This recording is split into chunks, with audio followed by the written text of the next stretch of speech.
अच्छा, घर होता क्या है? क्या सिर्फ चार दीवारें या कोई एहसास है? पंजाबी फिल्म छल्ला मुड़ के नहीं आया की कहानी बड़ी जबरदस्त है। चलें, इसके जरिए समझते हैं कि हिजरत, पैसा और वो क्या चीज़ है, वो कौन सा खिंचाव है जो इंसान को हमेशा अपनी जड़ों की तरफ वापस खींच लाती है। देखें, फिल्म शुरू किसी साइंस के कानून से नहीं होती, बल्कि एक बहुत ही गहरी इंसानी दरियाफ्त से होती है। और यही दरियाफ्त ना पूरी कहानी की बुनियाद है। वो क्या है? वो ये है कि रिश्ते खींचते हैं, रिश्तों की कशिश सबसे ज्यादा होती है। तो कहानी शुरू होती है पंजाब के एक गांव से। और ये कोई आम गांव नहीं है।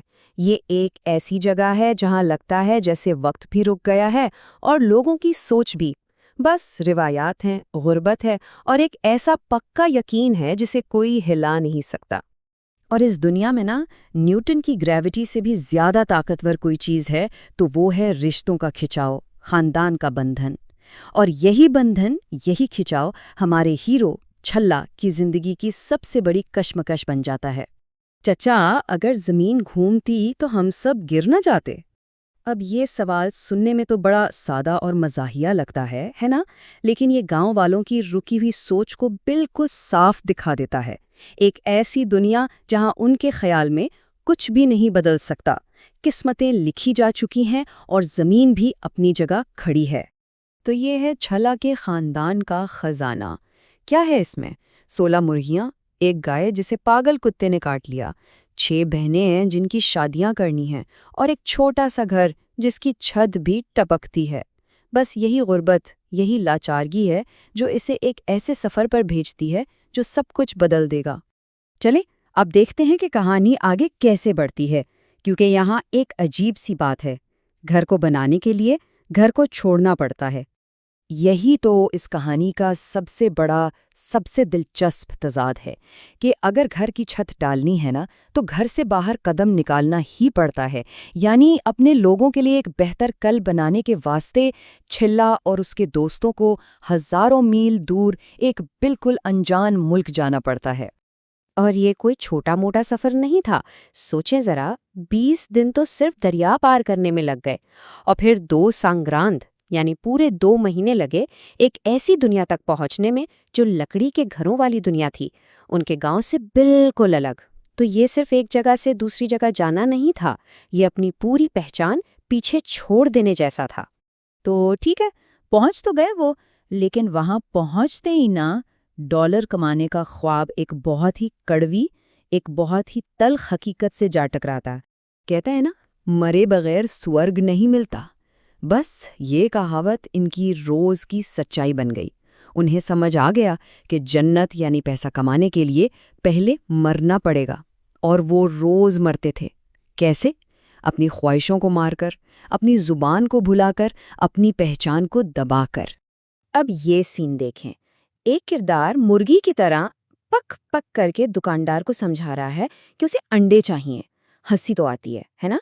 लेकिन इस हंसी के पीछे जो बेबसी है ना, वो बहुत गहरी है। सोचें, जब भूख मिटाने के लिए आपके पास लफ्ज़ भी ना हो तो इंसान क्या नहीं करेगा। और फिर बहुत जल्द उन्हें एक और तकलीफदेह सच्चाई पता चलती है कि उनकी मेहनत की कीमत दूसरों से कम है। मतलब काम उनसे ज्यादा लिया जाता है, घंटे उनके लंबे हैं, लेकिन पैसे वो दूसरों से काफी कम मिलते हैं। और वजह सिर्फ ये कि वो यहाँ के नहीं हैं, कहीं और से आए हैं। तो इस तन्हाई में, इस सख्त मेहनत वाली दुनिया में घर से जुड़े रहने का एक ही तो जरिया था, एक कागज का टुकड़ा, एक खत। ये सिर्फ खत नहीं थे, ये हमारा खानदान है। और वाकई हर हफ्ते जब खत आता था ना, तो वो सिर्फ खबरें नहीं लाता था। ऐसा लगता था जैसे पूरा खानदान ही आ गया हो। वो लफ्ज ही तो थे जो उन्हें समंदर पार अपने प्यारों को महसूस करवाते थे। लेकिन मसला ये था कि खत पढ़ने वाला एक ही बंदा था, और जब इतने सारे लोगों की उम्मीदें एक ही शख्स पर हों तो गड़बड़ तो होती है। जैसे यहाँ मुंशी पढ़ रहा है, गुरु अफ्यून भी खाती है, और वो बेचारा परेशान हो जाता है, नहीं यार, वो हमारे चाचे की बात कर रहा है। यानी एक छोटी सी गलती खुशी को गम में और गपशप को सच में बदल सकती थी। तो यहाँ एक सवाल पैदा होता है कि जब कोई हजारों मील दूर हो तो उसके लिए घर से आए एक एक लफ्ज का वजन कितना होता होगा। एक लफ्ज़ उम्मीद की किरण बन सकता है और वही एक लफ्ज़ सारी उम्मीदें तोड़ भी सकता है ना? ये ख़तों पर इन्हिसार उनकी पूरी जज्बाती कैफियत को दिखाता है। तो सालों की मेहनत के बाद आखिरकार छल्ला घर वापस आता है, लेकिन अब वो लड़का नहीं है जो यहाँ से गया था। वो एक ऐसा आदमी बनकर लौटा है जिसके सफ़र ने सिर्फ उसकी नहीं बल्कि सबकी दुनिया बदल कर रख दी है। और उसके भेजे हुए पैसों का असर, वो तो बिल्कुल साफ नजर आ रहा है। देखें, पहले क्या था, गुर्बत इतनी कि 2 बहनों की शादी एक साथ करनी पड़ रही थी ताकि खर्चा बचे, और अब हर बहन की शादी अलग अलग, और वो भी पूरी धूमधाम से हो रही है। खानदान की बेबसी खत्म हो गई और गांव में इज्जत और रुतबा मिल गया। और फिर आता है ये डायलॉग जो सारी कहानी का निचोड़ है। छल्ला का बाप कहता है, अब तो कहेगा घूमती है तो घूमती है। यानी पैसे ने छल्ला की बातों में इतना वजन डाल दिया है कि जो बाप कल तक जमीन को साकिन मानता था, आज बेटे के कहने पर मानने को तैयार है कि वो घूमती है। हकीकत अब वो है जो छल्ला कहता है। ओए धरती सच में घूमती है। बाप का ये जुमला, ये मान लेना, ये एक मुकम्मल तब्दीली है।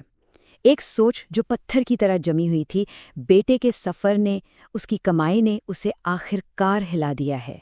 उनके लिए दुनिया सच में घूम गई है। तो ये कहानी हमें एक बहुत गहरे सवाल के साथ छोड़ जाती है। जब कोई अपनी किस्मत बदलने के लिए घर से निकलता है, तो क्या सिर्फ बाहर की दुनिया बदलती है, उसकी किस्मत बदलती है, या उसके अंदर भी कुछ बदल जाता है?